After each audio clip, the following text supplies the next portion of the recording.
Korean airlines का एक जहाज फ्लाइट 007 न्यूयॉर्क से साउथ कोरियन कैपिटल सोल जा रहा था।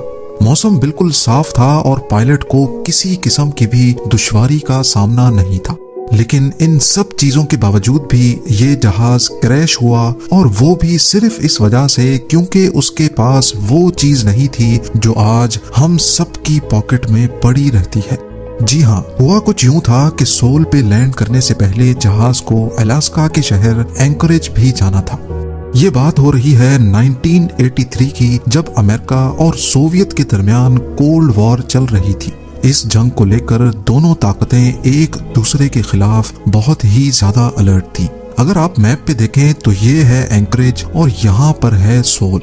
इन दोनों के दरमियान एक स्ट्रेट लाइन ऐसी दिखेगी, क्योंकि इस पाथ में फ्लाई करने से जहाज सोवियत टेरिटरी में दाखिल हो जाता। इसी वजह से फ्लाइट 007 को कुछ ऐसा पाथ लेकर साउथ कोरिया जाना पड़ा, गल्फ ऑफ अलास्का से होते हुए नॉर्थ पैसिफिक ओशन और फिर जापान के ऊपर से साउथ कोरिया। पर क्या मालूम था पायलट को कि दोनों ताकतों की यह जंग आज 269 पैसेंजर्स की जान लेकर छोड़ेगी। उस दौर में जीपीएस तो था नहीं और पायलट गलती से सोवियत टेरिटरी में चला गया। सोवियत्स ने समझा कि ये अमेरिका का स्पाई प्लेन है और उस पर एयर टू एयर मिसाइल खोल दिया गया।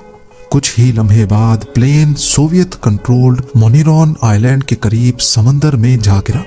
जहां इस खबर ने पूरी दुनिया को सोग में डाल दिया था, वहीं अमेरिका को सबसे ज्यादा दुख इस बात का था कि उनके पास जीपीएस टेक्नोलॉजी होते हुए भी वो इस हादसे को ना रोक सके।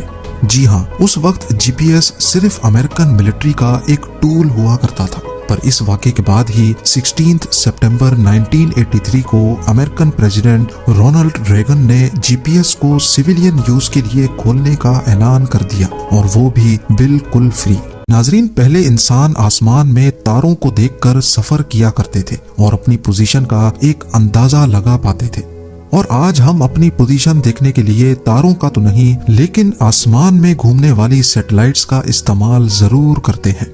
मोबाइल फोन्स, गाड़ियां, फ्लाइट नेविगेशन और हत्ता के अब तो पेट्स की लोकेशन ट्रैक करना भी इंतहाई आसान हो चुका है। और इस सब को मुमकिन करने वाली ये छोटी सी चिप है जिसको जीपीएस यानी ग्लोबल पोजीशनिंग सिस्टम कहा जाता है।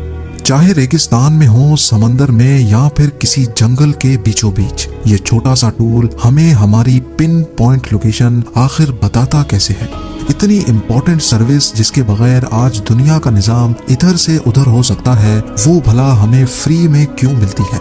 और गूगल मैप्स जीपीएस के जरिए लाइव ट्रैफिक प्रेडिक्शन कैसे कर पाता है। इन सवालों के जवाब जानने के लिए जरूरी है कि पहले हम ये जानें कि जीपीएस काम कैसे करता है। ये तो हम सबको मालूम होगा कि हमारे फोन में जीपीएस रिसीवर होता है। जैसे ही हम अपनी लोकेशन सर्विस ऑन करते हैं तो ये अर्थ को ऑर्बिट करने वाली 24 जीपीएस सैटेलाइट से सिग्नल रिसीव करने लगता है। इस सिग्नल में हमारी लोकेशन नहीं होती, बल्कि इस सिग्नल में सिर्फ टाइम होता है। सैटेलाइट में एक एटॉमिक वॉच होती है जिसको दुनिया की सबसे एक्यूरेट वॉच भी कहा जाता है। सैटेलाइट को अपनी लोकेशन तो मालूम होती है लेकिन हमारे फोन की नहीं। इसको ये अच्छी तरह मालूम होता है कि किस घंटे, किस मिनट और किस सेकंड में ये दुनिया के किस हिस्से के ऊपर मौजूद होगी। सैटेलाइट रेडियो सिग्नल के जरिए हमारे फोन में लगे जीपीएस रिसीवर को अपना टाइम बताती है और अपनी लोकेशन भी भेजती है। जिस वक्त ये रेडियो सिग्नल जनरेट होता है, उस वक्त सैटेलाइट की एटॉमिक वॉच पे जो भी टाइम होता है ये सिर्फ वो बताती है। रेडियो सिग्नल लाइट की स्पीड से ट्रेवल करता हमारे फोन में आ पहुंचता है।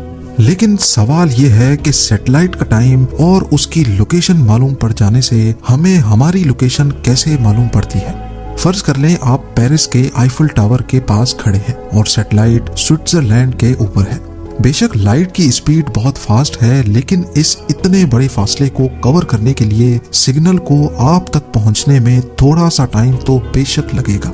सिग्नल रिसीव होने के बाद फोन अपने टाइम को सैटेलाइट से भेजे गए टाइम से मैच करता है और डिफरेंस निकालता है कि ये सिग्नल कितना डिले से पहुंचा है। अगर ये डिले 0.002 सेकंड्स है तो अब ये जानना मुश्किल नहीं होता कि सैटेलाइट हमसे कितना दूर है। कैसे, ये भी बहुत आसान है। लाइट की स्पीड जो कि 3 लाख किलोमीटर एक सेकंड में कवर करती है, जिसका मतलब ये हुआ कि 0.002 सेकंड में लाइट 600 किलोमीटर ट्रेवल करेगी। तो अब ये कहना गलत नहीं होगा कि सैटेलाइट ने जब सिग्नल भेजा था उस वक्त वो हमसे 600 किलोमीटर दूर थी।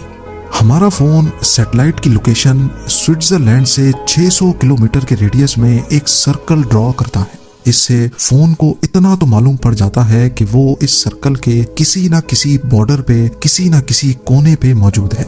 पर यह सर्कल तो बहुत बड़ा है। हमारा फोन इस पूरे सर्कल के बॉर्डर पे कहीं ना कहीं मौजूद है, ये जानना हमारे लिए काफी नहीं है। इस लोकेशन को एक्यूरेट बनाने के लिए यही सारा प्रोसेस दूसरी सैटेलाइट के साथ भी किया जाता है, जिसको हम सैटेलाइट बी का नाम देते हैं। लेट्स सपोज सैटेलाइट बी इस वक्त स्पेन के ऊपर है और हमारे फोन ने इस तमाम कैलकुलेशन से ये मालूम किया कि ये सैटेलाइट हमसे 1100 किलोमीटर दूर है। अब हमारे फोन के पास एक नहीं बल्कि 2 सर्कल्स आ गए, एक सैटेलाइट ए का और दूसरा सैटेलाइट बी का। ये दोनों सर्कल्स जहां पर भी एक दूसरे के साथ इंटरसेक्ट करेंगे, हमारा फोन भी वहीं पे मौजूद होगा। इस लोकेशन को अब मजीद पिन पॉइंट एक्यूरेट करने के लिए फोन को कम से कम 4 सैटेलाइट से सिग्नल रिसीव करने पड़ते हैं। जितने ज्यादा सर्कल्स बनते जाएंगे, हमारी लोकेशन भी उतनी ही ज्यादा एक्यूरेट होती जाएगी। इस सारे प्रोसेस में समझने की बात यह है कि लोकेशन सर्विस का सबसे बड़ा ताल्लुक टाइम से है।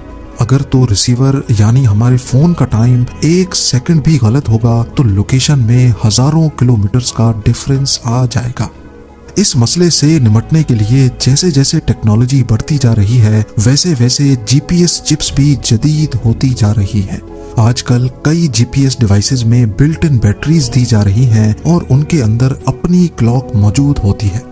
मोबाइल ऑपरेटर्स और इंटरनेट की मदद से ऑटोमेटिक टाइम को अपडेट भी किया जाता है। अब सवाल उठता है कि आजकल तो कोई फ्री में किसी को मशवरा भी नहीं देता, तो आखिर फिर इतनी बड़ी फैसिलिटी फ्री कैसे है? क्या इस सर्विस के जरिए पूरी दुनिया पर नजर तो नहीं रखी जा रही? पूरी दुनिया का GPS system US department of defence control करता है। ये सैटेलाइट्स सिर्फ 1 वे सिग्नल भेज सकती हैं और इनको तो ये भी मालूम नहीं होता कि इनको किस वक्त कौन कहां से यूज कर रहा है। तो इस बात का तो सवाल ही पैदा नहीं होता कि फ्री सर्विस देकर हम पर नजर रखी जा रही हो। और ये फ्री तो कंज्यूमर के लिए है, जबकि मोबाइल मैन्युफैक्चरर्स, एयरलाइन इंडस्ट्री और ट्रांसपोर्ट सेक्टर से सालाना टैक्स लेकर इन जीपीएस सैटेलाइट्स की कॉस्ट को पूरा किया जाता है। ये टेक्नोलॉजी अब इतनी कॉमन हो चुकी है कि अगर ये ना हो तो पूरे दुनिया की इकोनॉमी को अच्छा खासा नुकसान उठाना पड़ सकता है। फ्लाइट नेविगेशन डिस्टर्ब हो जाएगी, ट्रांसपोर्ट कंपनीज अपनी ट्रक्स को ट्रैक नहीं कर पाएंगी, ट्रैकर कंपनीज का बिजनेस बंद हो जाएगा और हो सकता है कि आपका फेवरेट रेस्टोरेंट आपको वक्त पर ऑर्डर भी डिलीवर ना कर पाए। अगर बात की जाए गूगल मैप्स की, तो लाइव ट्रैफिक प्रेडिक्शन में भी सबसे बड़ा हाथ जीपीएस का ही होता है।